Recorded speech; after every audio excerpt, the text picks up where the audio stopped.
Doctor గారు, నాకు ఈ విషయం చెప్పినట్టు దయచేసి అవినాష్ గారికి తెలియనివ్వకండి. నేను కోర్టులో నిజం చెప్తే వాళ్ళు నన్ను చంపేస్తారు కదా. మరి నేను చచ్చిపోతే నా మీద బెంగతో డాడీ కూడా చచ్చిపోతారు కదా. పిచ్చి తల్లి, మనందరికంటే ముందే మీ డాడీ తన చావుని వెతుక్కున్నాడమ్మా. దేవుడు దయామయుడు కదా, నా ప్రార్థన వింటాడు కదా. డాడీ ఎప్పుడు మనతోనే ఉంటాడు కదూ. భార్గవి, మున్నిని జాగ్రత్తగా చూసుకో. ఏమంటున్నారు మీరు? ఏంటి అప్పగింతలు? నాన్నెందుకు అలా మాట్లాడుతున్నారు? నాన్నకేం కాదు కదా. అవినాష్ గారి పరిస్థితి చాలా ప్రమాదకరంగా ఉంది కదూ. ఆయన ఎక్కువ కాలం బ్రతకడు కదూ. కూతురి కోసం ఎంతో తప్పించిపోయే అవినాష్గా బతకడం తెలిసి సున్నిత మనస్కురాలువైన నువ్వు తట్టుకోలేవని ఆ రోజు నీకు ఏదో సర్ది చెప్పి పంపించేశాను. అవినాష్ ఇంకా ఎక్కువ కాలం బతకడు. అతనికి లివర్ క్యాన్సర్. ఎస్, అవినాష్ ఇంకా ఎక్కువ కాలం బతకడు. అతనికి లివర్ క్యాన్సర్.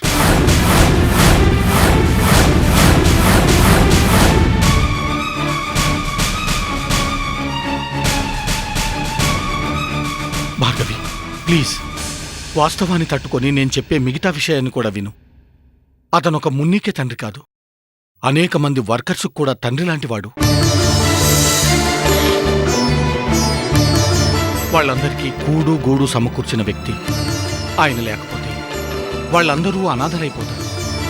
వాళ్ళందరినీ ఆదరించి హక్కున చేర్చుకునే ఒక అమృతమూర్తి కావాలి. ఆ అమృతమూర్తివి నువ్వే కావాలమ్మా. అదే అవినాష్ చివరి కోరిక. నీలో ఆ శక్తి సామర్థ్యాలున్నాయని అతనికి తెలుసు. ఆ సంగతి నీకు పవర్ ఆఫ్ అటార్నిచ్చినప్పుడే నాకు తెలుసు.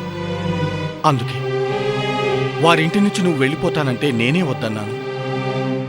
అవినాష్ అనంతరం ఆ కార్మికులందరినీ మాతృమూర్తిలా చూసుకోవాల్సిన బాధ్యత నీ మీదుంది.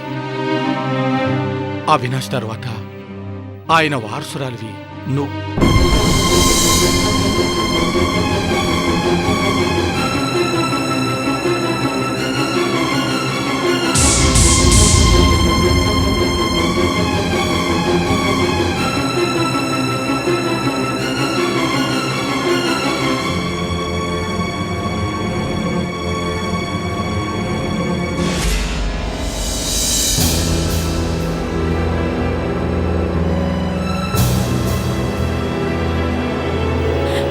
అసలు మీకు కన్న కూతురు కంటే తాగడమే ముఖ్యమా?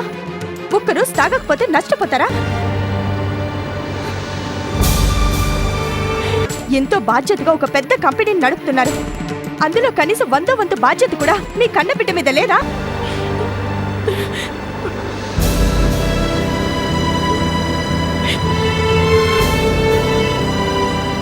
అవినాష్ ఇంకా ఎక్కువ కాలం బతకడు. అతనికి లివర్ క్యాన్సర్. అతను ఒక మున్నీకే తండ్రి కాదు, అనేక మంది వర్కర్స్ కూడా తండ్రి లాంటివాడు. ఆయన లేకపోతే వాళ్ళందరూ అనాథలైపోతారు.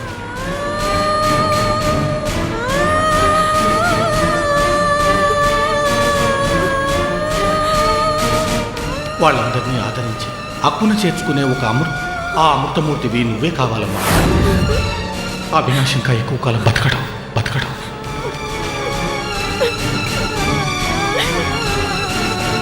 అతనికి liver cancer.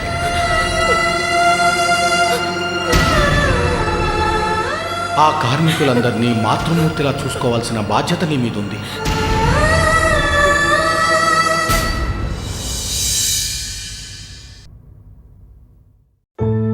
Daddy, America mummy అంటే నాకు చాలా కోపం. She very bad. నన్ను ఒకసారి తీసుకెళ్ళు, నేను బాగా తిట్టొస్తాను. ఎప్పుడు వెళ్దాం అమెరికాకి? నీకు స్కూల్కి సెలవులు ఇవ్వగానే మే నెలలో వెళ్దాం. మే అంటే ఇంకా 4 months ఉంది. అప్పటిదాకా సరే, అప్పుడే వెళ్దాం. వెళ్ళి బాగా తిట్టొస్తాను అమెరికా మమ్మీని. ఎందుకమ్మా తిట్టడం? తప్పు కదా. లేకపోతే ఏం డాడీ, భార్గవి మమ్మీ లాంటి మంచి మమ్మీలుండగా ఆ మమ్మీ ఎందుకు బ్యాడ్ మమ్మీ అయింది? అక్కడ ఆ మమ్మీ, మీరిక్కడ. విడివిడిగా ఎందుకు ఉండాలి? ఇక్కడే కలిసి ఉండొచ్చుగా. బాగా గట్టిగా అడుగుతాను, నువ్వు డాడీని బాగా బాధపెడుతున్నావని. అలాగే వెళ్ళిన తర్వాత అడుగుదుగానిలే. అప్పటిదాకా నేనుండాలిగా.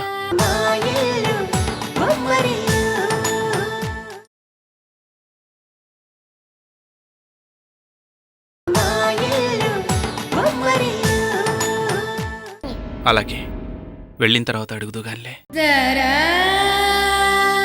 అప్పటిదాకా నేనుండాలిగా. డాడీ, డాడీ, నాకు ఆ మమ్మీ మీద బాగా కోపం ఉంది.